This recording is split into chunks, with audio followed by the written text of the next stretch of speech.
دعوت ایک عملی فریضہ، اس لیے پورا مجمع میرا تو دل چاہتا ہے، مجھے آپ سے بڑی امید ہے کہ اللہ نے تو بڑی صلاحیت دی،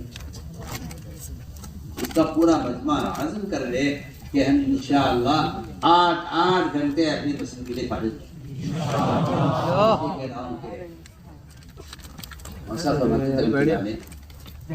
اس دعوت کے مقام کا مقصد لوگوں کے کاروبار، تجارتیں، ملازمتیں، ان کے کارخانے، ان کی سرمایہ داریاں، یہ شبانہ مقصد رحبانیت کی دعوت،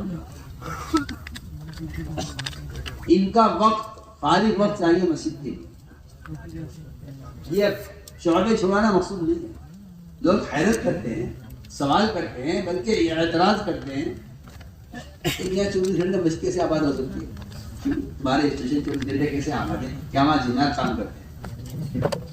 تمہارے ہوٹل 24 گھنٹے کیوں آباد ہیں؟ کیا وہاں کوئی مخلوق کام کرتی ہے؟ یا ایسے کچھ لوگ ہیں جو تم نے بنائے ہیں جو 24 گھنٹے سوتے نہیں ہیں؟ ایئرپورٹ دیکھ لیجئے، اسٹیشن دیکھ لیجئے، اسپتال دیکھ لیجئے، آپ کارخانے دیکھ لیجئے، آپ ساری دنیا کا نظام اٹھا کے دیکھ لیجئے، وہاں شفٹیں بنی ہوئی ہیں، وہ لوگ کھاتے بھی ہیں، سوتے بھی ہیں، بھی بچے اس میں رہتے بھی ہیں، ریزلٹ پوری کرتے ہیں، تو ڈیوٹی کا وقت میں ڈیوٹی دیتے ہیں۔ میں کہتا ہوں کہ اگر صبح سے لے کے شام تک، شام سے لے کے صبح تک اس طرح اگر مسلمان بیٹھ کر ایک مرتبہ جماعت بنا لیں کہ کس وقت سے کس وقت تک مجھے کون لوگ دے گا، میں کہتا ہوں کہ باہر کا سارا نظام اسی طرح چلتا رہے گا۔ اس میں ہم اس نظام کو چھوڑنا یا اس نظام کا انکار کرنا نہیں چاہتے، تو چاہتے ہیں کہ جس مسلمان کے پاس جتنے فارغ وقت میں سب کو دے، مطلب ہے باہر کا جتنا باطل ہے صرف اس لیے ہے کہ مسلمان کا فارغ وقت مسجد سے باہر گزر رہا ہے، یہ اصل بازار کے باطل کی اور برے ماحول کا اصل سبب یہ ہے۔ مسلمان کا فارغ وقت مسجد کو مل جائے تو باہر کا سارا نظام تبدیل ہو جائے۔ اس طرح ہمیں روزانہ اپنے ایمان کی تکمیل کے لیے ایسا وقت فارغ کرنا پڑے گا۔ آپ دیکھیں، آپ ذرا نکل جائیں کسی مساجد کے محلے میں صبح، تو آپ کو سارے مساجد اپنی شریف پر دھار لگاتے ہوئے ملیں گے کہ بھائی ہمیں دلبری سے کام لینا ہے۔ صبح کو ہم اپنے اوزاروں پر دھار لگاتے ہیں، چولیوں پر اور کلاڑیوں پر۔ ایسے ہی آپ جائیے کسی بڑھئی اور کارپینٹر اور نجار کے علاقوں میں، تو آپ یہ دیکھیں کہ وہ صبح سویرے اپنے اوزاروں پر، اپنے رندوں پر اور اپنی آری پر دھار لگا رہے ہوں گے۔ تو کیا کر رہی ہے کہ یہ ہم جن پر ہمیں ان سے کام لینا ہے۔ میں کہتا ہوں کہ صبح مسجد میں ایمان کے حلقوں میں بیٹھ کر اپنے ایمان کی تجدید اور رگڑ کر دلوں سے اللہ کے غیر کا تعصب نکالنے کی اس لیے ضرورت ہے تاکہ صبح سے لے کے شام تک نمازوں کے، ذکر کے، تلاوت کے، معاملات کے، معاشرے کے، لائن کے جتنے بھی تقاضے اللہ کی طرف سے آئیں گے ہم پر احکام، ان کو ہم پورا کر سکیں۔ اس لیے ہم صبح اپنے ایمان کی تجدید کر رہے ہیں۔ جیسے ایک بڑھائی جو ہے وہ اپنے اوزاروں پر دھار لگاتا ہے لیبر سے کام لینے کے لیے، ساتھ بتاز کرتا ہوں کہ یہ اس ایمان کو تازہ کیے بغیر دن بھر ایمان کے تقاضے کیسے پورے کرتے ہیں؟ یہ ہے بنیادی بات جو میں نے آپ سے کہی ہے کہ اس کام کا بنیادی مقصد ہر مسلمان کو چاہیے کہ وہ دعوت کے ذریعے اپنی ایمان کی تکمیل کرے۔ یہ بات اٹل ہے، پکی چکی بات ہے، اور حدیث سے بھرے ہوئے ہیں کہ دوسروں کو خود جا کر دعوت دیے بغیر ایمان کی تکمیل نہیں ہوگی، چاہے آپ نماز پڑھتے ہوں، دیندار ہوں، روزے رکھتے ہوں، حج و زکوٰۃ کرتے ہوں، اعمال خیر کرتے ہوں، کچھ بھی کرتے ہوں۔ ایک بات پورا کر ہے، اس دعوت کو علماء نے دعوت دینے کو فرض عین قرار دیا اسی لیے ہے کہ ایمان فرض عین ہے اور اس کی تکمیل کا یہ سبب ہے۔ یہ ہر ایک کی اپنی ضرورت ہے۔ تبلیغ جماعت میں لگوں نہ لگوں، تبلیغ جماعت کا سوال نہیں ہے، سوال ہے میرے اپنے ایمان کا۔ آپ یہ سمجھتے ہیں کوئی جماعت ہے جس میں داخل ہو جاؤں یا نکل جاؤں؟ نہیں، امر معروف نہی منکر یہ ہر فرد کی ذمہ داری ہے اور یہ امت مسلمہ کی اجتماعی ذمہ داری ہے۔ ہمارا کام طریقہ کار بتانا ہے، ہمارا کام کوئی جماعت بنا کر یا کوئی فرقہ بنا کر لوگوں کو دعوت دینا کہ ہمارے فرقے میں آؤ، آپ ہماری جماعت میں آؤ، ہمارا کام یہ ہے۔ اس لیے دوستو یہ ہے ایمان کا فریضہ، تو واقعی جتنا ایمان میں کمال ہوگا عبادات میں کمال ہوگا۔ اللہ نے قرآن میں نماز کو ایمان کہا ہے،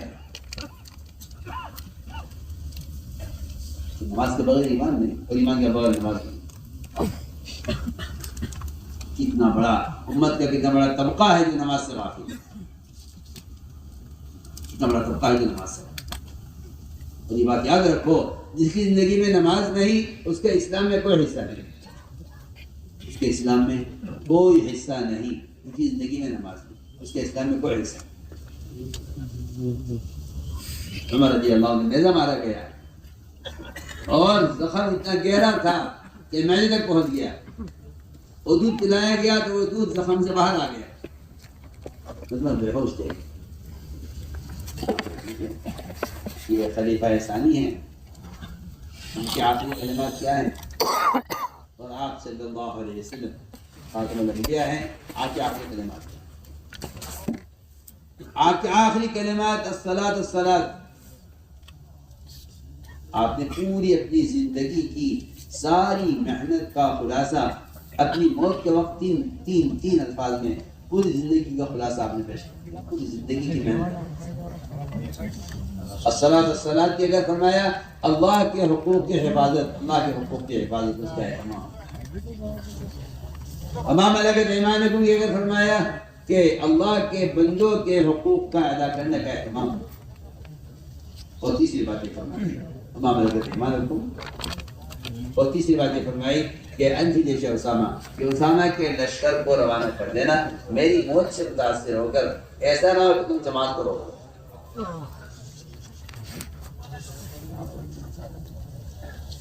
ایسا نہ تو جماعت کو روک لو۔ اور میں سمجھتا ہوں کہ بعض والوں کی رائے بدل رہی تھی، یہ جماعت کے بھیجنے کا موقع نہیں ہے۔ آپ صلی اللہ علیہ وسلم نے تو معلوم تھا کہ میرے بعد آنے والے حالات سے یہ متاثر ہو جائیں گے اور کہیں گے نکلنے کا وقت نہیں ہے۔ آج کل یہ بات بہت ہے مسلمانوں میں کہ نکلنے کیا ضروری ہے، نکلنے کا موقع نہیں ہے، نکلنے کا موقع نہیں ہے۔ آپ غور کریں، سارے صحابہ، حضرت عمر، ابو بکر، عثمان، علی، حضرت عمر، عثمان، علی، انصار، مہاجرین، سب ایک طرف تھے، سب کی ایک ہی رائے کہ جماعت کے بھیجنے کا وقت نہیں ہے۔ اتنا ابو بکر اڑے ہوئے تھے کہ نہیں، اور یہ کہا ابو بکر رہتے کہ منصوصات میں مشورہ نہیں ہے، جو چیز اللہ کی طرف سے طے شدہ ہے، جس کا عمل ہے نکلنے کا، اسے مشورہ نہیں ہے۔ اور یہاں تک کہہ گیا عمر کو کہ عمر تو بڑا بہادر بنتا تھا، اس وقت آج اتنا بزدل کیوں ہو گیا؟ لوگ کہتے ہیں یہ حالات پر کیسے لکھے؟ تو میں نے عرض کیا حضور اکرم صلی اللہ علیہ وسلم نے اپنی وفات کے موقع پر اپنی پوری زندگی کی محنت کا خلاصہ 3 لفظوں میں دے دیا، اللہ کے حقوق، بندوں کے حقوق، اور امت کو ان حقوق کے ادا کرنے پر لانے کی عملی محنت اسامہ کے لشکر کے۔ ادھر عمر رضی اللہ تعالیٰ نیزہ مارا گیا، معدے تک زخم پہنچ گیا، اطباء مایوس ہو گئے عمر کی حیات سے۔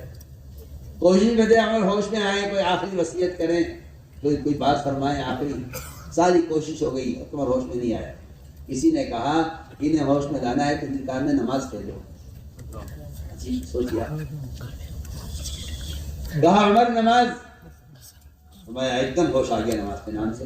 فرمایا ہاں نماز، اس کی زندگی میں نماز نہیں ہے، اس کے اسلام میں کوئی حصہ نہیں ہے۔ آپ اس اندازہ کر لیجئے کہ جس آدمی کو نیزہ مارا گیا ہو، سہیل نے نیزہ سہیل نے بجھایا ہوا، اور وہ معدے تک پہنچ گیا ہو، اور بے ہوشی طاری ہو، اور اطباء ان کے حیات سے مایوس ہو گئے ہوں، اس کو اس بے ہوشی میں نماز کے نام سے ہوش آ گیا، تو میں سمجھتا ہوں کہ پھر تاجر کی بے ہوشی سے زیادہ ہے، کارخانہ دار کی بے ہوشی سے زیادہ ہے،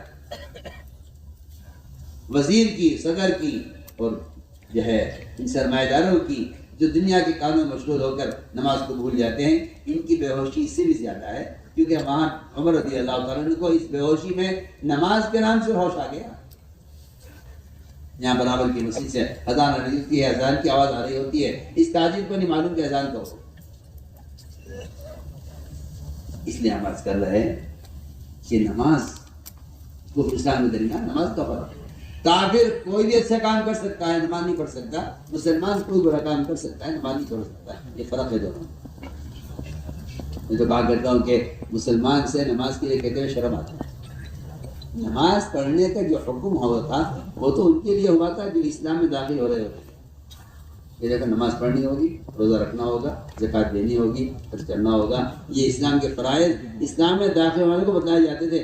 مجھے کہیں ملا نہیں کہ مسلمانوں کو نماز پڑھنے کا حکم دیا جا رہا ہو، کبھی مسلمان نماز پڑھا دو۔ سوچیے منافقین کے مجال نہیں تھی کہ جماعت کی نماز چھوڑ دیں۔ تہجد کی نماز میں منافقین آ جایا کرتے تھے، وہ سمجھتے اگر نماز چھوڑ دی تو اس کو مسلمانوں میں سے جماعت سے باہر نکل جائے، اتنی اہمیت تھی نماز کا۔ اس لیے خود بھی عذاب سے بچو، دوسروں کو بھی عذاب سے بچاؤ، اس لیے کہ اگر بے نمازی پر عذاب آئے گا، اگر بے نمازی پر عذاب آیا، سنیے میں کیا کہہ رہا ہوں، اگر بے نمازی پر عذاب آیا تو نماز پڑھنے والے بھی نہیں بچے۔ میری کیا پتہ ہے، میں تو پڑھتا ہوں، میری کیا پتہ ہے مجھے کیوں عذاب آیا، کہ آپ پر عذاب اس لیے آیا کہ آپ نے اس کو نماز پر آمادہ نہیں کیا۔ بالکل یقینی بات ہے، نماز کا چھوڑنا منکر ہے، اور جو آدمی دوسرے کو منکر سے نہیں روک رہا ہے، اگر اللہ کا عذاب آئے گا تو پھر نجات صرف ان کو ہوگی جو دوسرے کو منکر سے روکتے تھے۔ قرآن کی آیت کا ترجمہ میں کر رہا ہوں، فَلَمَّا نَسُوا مَا ذُكِّرُوا بِهِ أَنجَيْنَا الَّذِينَ يَنْهُونَ عَنِ السُّوءِ، کہ اگر عذاب آیا نہ ماننے والوں پر تو اللہ تعالیٰ کی طرف نجات صرف دعوت دینے والوں کو ہوگی جو ان کو منکر سے روکا کرتے۔ میرے دوستوں، نماز پڑھتے ہیں، لیکن یہ نماز اللہ تعالیٰ کے خزانوں سے براہ راست فائدے اٹھانے کے لیے ہے، اور براہ راست فائدے کیا، براہ راست اللہ کے خزانے جوڑ دینے والی نماز ہے۔ اور نماز یقیناً منکرات سے روک دے گی۔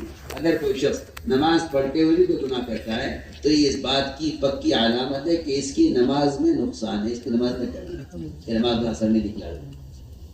اس لیے فرمایا کہ نماز کو درست کر کے پڑھو۔ حدیث میں آتا ہے اگر کوئی شخص رکوع سے اٹھنے کے بعد اپنی کمر کو سیدھا نہیں رکھتا تو اللہ اس کی نماز کی طرف اٹھا کر نہیں دے۔ صاحب روایت ہے من لم يقم صلبه بين الركوع والسجود لن يرد الى صلاته، اللہ اس کی نماز کی طرف نظر اٹھا کر دیکھتے کہ جس کی نماز میں رکوع کے اندر اطمینان نہ ہو۔ ایک صاحب نے نماز پڑھی، جلدی پڑھی، آپ نے بار بار حکم لگایا جاؤ نماز پڑھو، تم نے نماز نہیں پڑھی۔ فرمایا نماز تم نے پڑھی ہی نہیں۔ یہ بعض صحابہ کا تو بعض ائمہ کا تو اس پر مذہب یہ ہے کہ نماز ادا ہی نہیں ہوگی اگر اطمینان نہیں۔ اس لیے میں نے عرض کیا کہ نماز پر ہمیں 3 طرح محنت کرنی ہے۔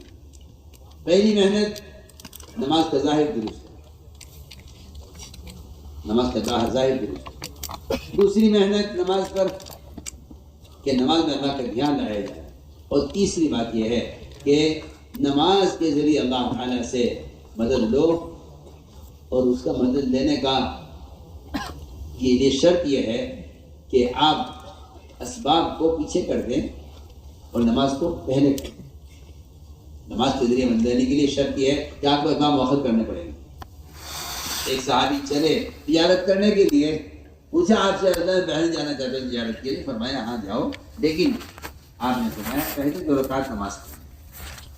تجارت سے نہیں روکا، لیکن نماز کو تجارت اور مقدم کیا۔ فرمایا کرتے تھے کہ تیری نماز کا اللہ امتحان اس طرح دیں گے کہ ادھر اذان ہوگی مغرب کی، ادھر گاہک آ جائے گا۔ اب تیرا امتحان ہے، اگر تو واقعی اگر ایمان ہے تو یہ کہے گا گاہک سے آ جاؤ نماز کے لیے، تم بھی چلو میں بھی چل رہا ہوں۔ واقعی میں کہتا ہوں کہ اپنے ایمان کو بچانے کا ایک واحد ذریعہ ہے، یہ واحد ذریعہ کہہ رہا ہوں، اللہ کی قسم واحد ذریعہ کہہ رہا ہوں کہ اپنے ایمان کے بچانے کا واحد ذریعہ یہ ہے کہ دوسروں کو دعوت دو۔ مگر یہ باتیں لوگوں کو سمجھ آتی نہیں ہیں، وہ کہتے ہیں غلو کہہ کے بات ٹال دیتے ہیں۔ میں اس کی آسان مثال دے رہا ہوں، آپ کے اپنے ایمان کے بچنے کا جو واحد سبب ہے وہ صرف دوسرے کو دعوت دینا ہے، اس کی مثال آپ کو پیش کرتا ہوں۔ اگر آپ دکان پر ہیں اور مغرب کی نماز کے وقت کو گاہک آ جائے، ادھر اذان ہوئی مغرب کی، ادھر گاہک آ گئے، اگر آپ اس گاہک کو کہیں آؤ میرے ساتھ نماز پڑھنے چلو، پھر تو آپ کی نماز محفوظ ہے، اور اگر آپ اس گاہک کو دعوت نہیں دیتے تو پھر وہ گاہک تو اپنے سامان کا داعی ہوگا اور آپ اس کے مدعو ہوں گے، اور یہ کہہ کر کہ بھائی جماعت کی نماز تو چھوٹ گئی ہے، چلو بعدیں پڑھ لوں گا۔ اچھی بات ہے، جماعت کی نماز چھوڑ دینا، آپ تو کہتے ہیں سنت چھوٹ گئی ہے، ہم کہتے ہیں نہیں، اللہ کی عدالت میں آپ کو بلایا تھا، آپ نے جانے سے انکار کر دیا۔ آپ جماعت کی نماز سنت ہے، آپ کہتے ہیں جماعت کی نماز فرض نہیں سنت ہے، ہم کہتے ہیں یہاں فرض سنت کا سوال نہیں ہے، یہاں آپ کو عدالت سے سمن ملا تھا، آپ کو بلایا گیا تھا، آپ نے ہم سے انکار کر دیا۔ اور سب بیان میں عرض کرو، بیان عقل کرواؤ۔ فرمایا کہ اگر سمن پر نہیں گئے تو پھر دکان پر سی گرفتار کر دیں، میں تجھے بے گناہ تھا، مجھے تو جھوٹا مقدمہ کر دیا، میں تجھے بالکل بے گناہ تھا، میرا کاروبار بند کر دیا۔ عجیب قسم کے لوگ ہیں، اور بڑا تعصب ہے ان کے اندر، مسلمانوں کو کاروبار نہیں چلنے دیتے۔ میں بھی تو سوچوں، میں نے اللہ کا کون سا حق ظاہر کیا ہے کہ اللہ نے میری دنیا پر دوسرے کو مسلط کر دیا؟ میں نے اللہ کا کون سا حق ظاہر کیا ہے؟ اللہ نے میری دکان پر جھوٹا مقدمہ ڈال دیا۔ میں نے کون سا حکم ظاہر کیا ہے؟ لوگ زکوٰۃ نہیں دیتے، نہیں سکا۔ دیکھیے وہاں آپ پر جب ٹیکس مسلط کیے جاتے ہیں تو آپ کہتے ہیں ظلم ہے، کیوں زکوٰۃ نہیں دیتے؟ سودی قرضے، سودی کاروبار، سودی قرضے، سودی کاروبار۔ اور جب حالات آتے ہیں تو کہتے ہیں دیکھو یہ ظالم ہم پر ظلم کر رہا ہے۔ نہیں، وما ظلمناہم ولکن کانوا هم ظالمین۔ اللہ نے کسی پر ظلم کرتے ہیں، نہ کسی پر ظالم مسلط کرتے ہیں، وہ تو جو خود اللہ کے احکام کو توڑ کر ظلم کرتے ہیں، اللہ تعالیٰ اس پر ظالم کو مسلط کرتے ہیں۔ یہ اپنے آپ کو مظلوم کہہ رہا ہے، یعنی میرا کاروبار انہوں نے ختم کر دیا، مجھ پر انہوں نے جی ایس ٹی لگا دی، مجھ پر انہوں نے مقدمہ کر دیا، میری اتنی آمدنی پر وہ ضبط کر لیا۔ اچھی بات ہے، کبھی تنہائی میں بیٹھ کے سوچے کہ میں نے کتنی نمازیں ضائع کی، میں نے کتنی نمازیں ضائع کی۔ اللہ فرما رہے نا، جو نماز کو ضائع کر دے میرا اس سے کوئی عہد نہیں، کوئی عہد نہیں ہے، تم جہاں چاہو جاؤ، جو چاہو کرو، میرا تم سے کوئی عہد نہیں۔ انسان اللہ کا حق مارتے ہیں تو سوچتا نہیں ہے، اور جب بندے اس کا حق مارتے ہیں تو پھر یہ کہتا ہے میں مظلوم ہوں۔ اپنے اللہ کے درمیان تو اپنے آپ کو ظالم نہیں سمجھتا، اپنے مخلوق کے درمیان اپنے آپ کو مظلوم سمجھتا ہے۔ کرتے ہیں جب مسلمان زکوٰۃ دیا کرتا تھا تو غیروں سے ٹیکس دیا کرتا تھا، آج مسلمان نے تھوڑی سی مقدار زکوٰۃ کی روک لی ہے اللہ کو دینے سے، اللہ نے ان غیروں کو ان پر مسلط کر دیا، غیروں کو ٹیکس دیتے۔ جب مسلمان زکوٰۃ دیتا تھا ٹیکس دیا کرتا تھا، جب مسلمان نے زکوٰۃ روک لی ہے اس زکوٰۃ کی مقدار سے کہیں زیادہ، دسیوں گنا زیادہ مسلمان ٹیکس بھرتا ہے۔ بتا دیجیے، آپ دیکھ لیجیے، آپ کے ٹیکس زیادہ ہے، زکوٰۃ کی مقدار زیادہ ہے، دیکھیے اللہ نے تو تھوڑا سا مانگا تھا، وہ بھی اپنے لیے نہیں، فقراء کے لیے۔ اس لیے میں نے عرض کیا ہے کہ وہ تو امتحان ہوگا کہ آپ کا نماز پر کتنا ایمان ہے۔ اگر آپ دکان چھوڑ کر نماز کے لیے آ رہے ہیں، اللہ تعالیٰ کا وعدہ ہے کہ